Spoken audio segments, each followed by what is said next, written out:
Good evening and welcome. I am Amarachi Ubani. Tonight, House of Representatives ask President Muhammadu Buhari to call off planned Operation Positive Identification exercise by the army to avoid creating fear in the minds of Nigerians. State governors lament over federal government's deduction of bailout refund despite extension of repayment period for 30 years. Flood sweeps over 100 communities in Adamawa State as residents cry out over release of water from Lagdo Dam in Cameroon and heavy rainfall. And the British Parliament rejects December 9 general election after long-drawn battle, decide to hold elections on December 12th. On business news tonight, Nigerian Customs Service impounds 36 containers of expired rice and several contraband items at the Tinkan Island port in Lagos. And on sports news tonight, the Federal Ministry of Youth and Sports Development says it will exercise its oversight functions on all sports federations as it pushes for drastic reforms in the sector. Abuja Independent National Electoral Commission (INEC) warned against violent, vote-buying and hate speech ahead of Bayelsa and Kogi governorship elections.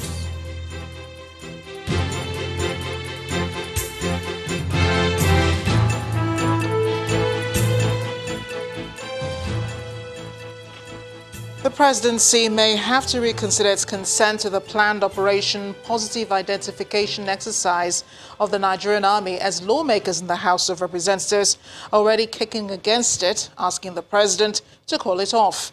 In a motion raised by the House Minority Leader, Ndudu Elumelu, as a matter of urgent public importance, the lawmakers express worry that the exercise will instill fear in the hearts of Nigerians. He argues that the operation will strip Nigerians of their constitutionally guaranteed freedom of movement and instill fear, anxiety and panic. Our correspondent, Terry Ikumi, reports. The House of Representatives resumes plenary 2 weeks after adjourning to allow its committees carry out budget defense sessions. Before dealing with the items on the order paper, the minority leader raises a matter of urgent public importance on the planned Operation Positive Identification exercise by the Nigerian Army, which requires Nigerians to provide documentary proof of identity to separate citizens from foreigners and checkmate bandits, kidnappers, armed robbers, ethnic militias, and other criminal elements in the society. Aware that such proposed Operation Positive Identification, if allowed to be carried out, will amount to an indirect imposition of a state of emergency across the country. The House further urged Mr. President, as the Commander-in-Chief, should review the situation and stop the Army from commencing the planned operation scheduled from November 1st, 2019, to make way for further consultations. Honorable colleagues, the motion gains the support of the lawmakers as they question whose responsibility it is to carry out such an exercise. The question to ask them is this: do they themselves have identification? If they do, why do we have what we call a unknown soldier? Our expectation is that they should be gainfully deployed to the theaters of war, to where we have challenges, not to cause Nigerians on the streets to positively identify themselves. If our security chiefs are out of idea, they should let Nigerians know about that so that they can voluntarily give way for other people to bring in new ideas on how to fight security or insecurity in this country. We're working till 10:11. The House then mandated Committee on Army to meet with the Chief of Army Staff for a clearer understanding of the reason for the operation. 5 + 6. Also during plenary, the House in an accelerated manner considered and passed a bill for an act to amend the Deep Offshore Inland Basin Production Sharing Contracts through second and third reading. The bill, which is expected to fund part of the 2020 budget, according to lawmakers, will see the country raise figures in the region of $1.5 billion. To move that the House do adjourn sitting. The House then adjourns to the 5th of November to allow the committees conclude the budget defense sessions and meet with the Appropriations Committee.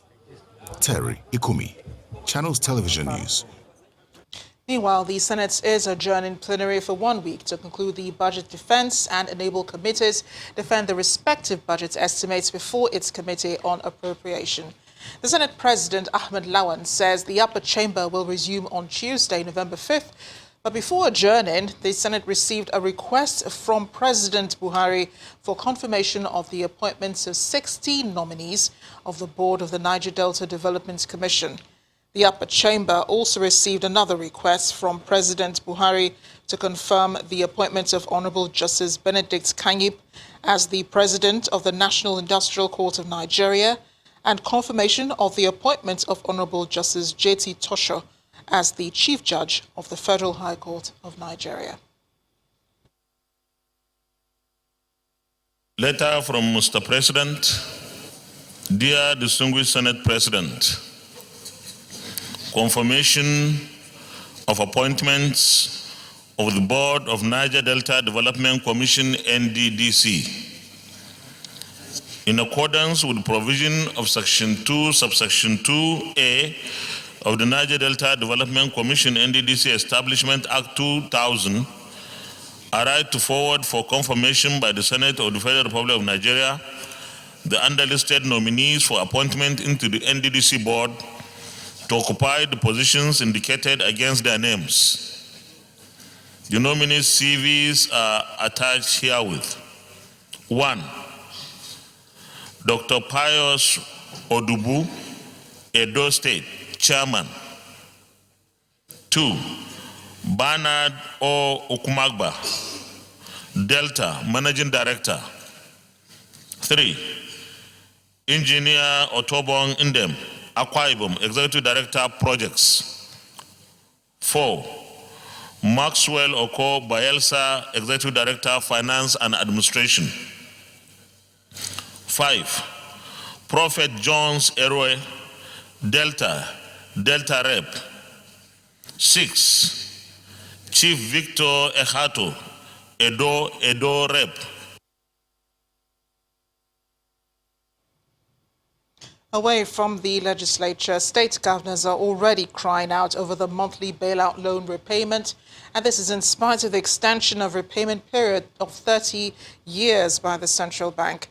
The governors expressed the concerns today at a meeting of the National Economic Council, presided over by Vice President Yemi Osinbajo.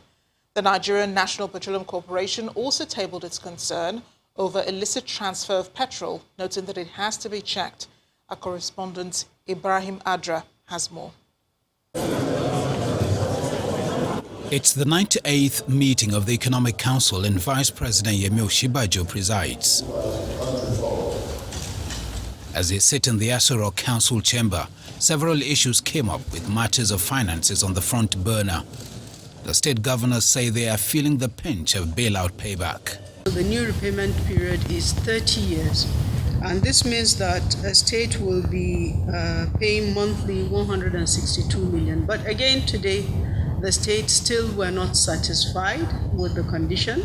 So we're expecting that the Federal Minister of Finance, Budget and National Planning, the Central Bank and the states will, with a view of having the Central Bank still further revise the conditions to reduce the monthly repayment burden.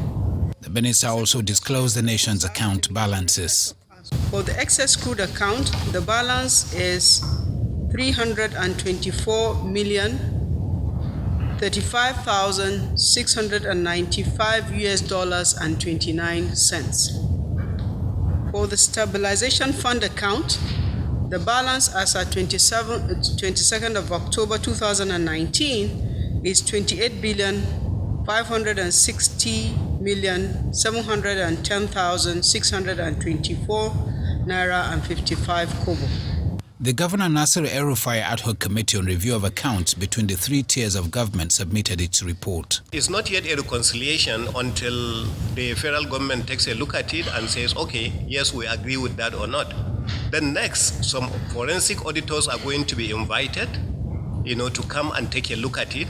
So it is only then that we will be able to say this is how much this is who is owing who and how much it is, either to the federal government or the state government. Meanwhile, the nation's oil company NNPC says there is a lot of diversion and smuggling going on, calling for urgent steps to end the trend. The smuggling of PMS constitutes an illicit trade on petroleum products and presents a significant threat to local, regional economy and national security and stability.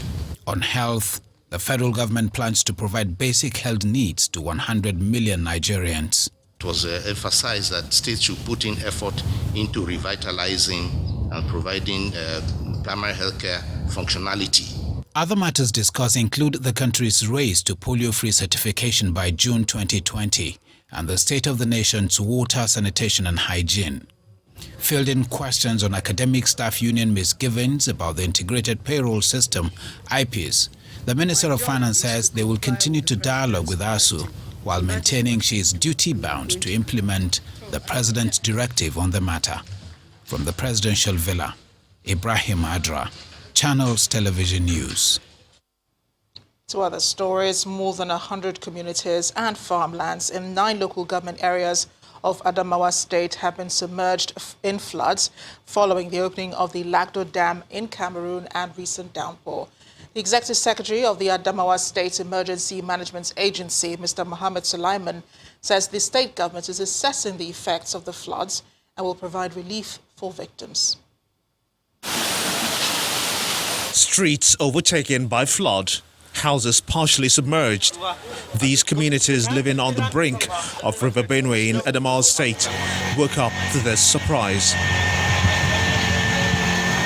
Canoe has become a means of transportation here, and where the water is low, residents walk through.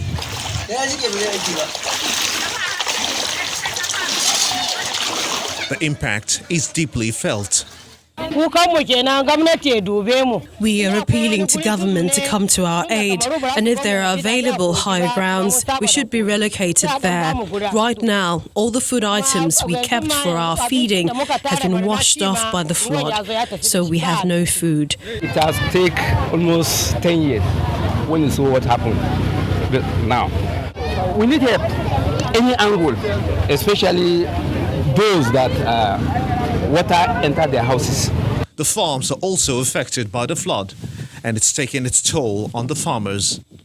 The level of water that is coming in from Cameroon axis, I doubt very much if this is as a result of the rainfall we are witnessing, because all our farms now are being submerged, and you see farmers have received loan from Central Bank for 6 or 7 commodities, and all the commodities, all the farmers now are suffering this loss.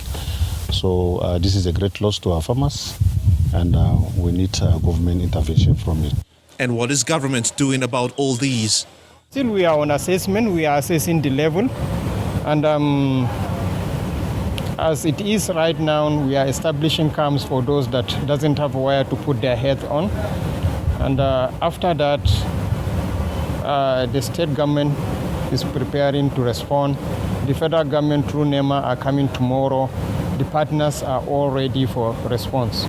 The 9 local government areas affected by the flood include Yola North, Yola South, Furfure, Gere, Demsa, Numan, Lamurde, Guyuk and Chelen. The flood is suspected to come from the release of water from the Lagdo Dam in Cameroon. While residents wait to see how the governments of the 2 countries will address yearly release of water from the dam, the people in Nigeria remain at the receiving end. In part 2, after the break, court summons Lagos State House of Assembly Speaker, others over ongoing probe of procurement of 820 buses by former Governor Akiwumi Ambode. Stay with us.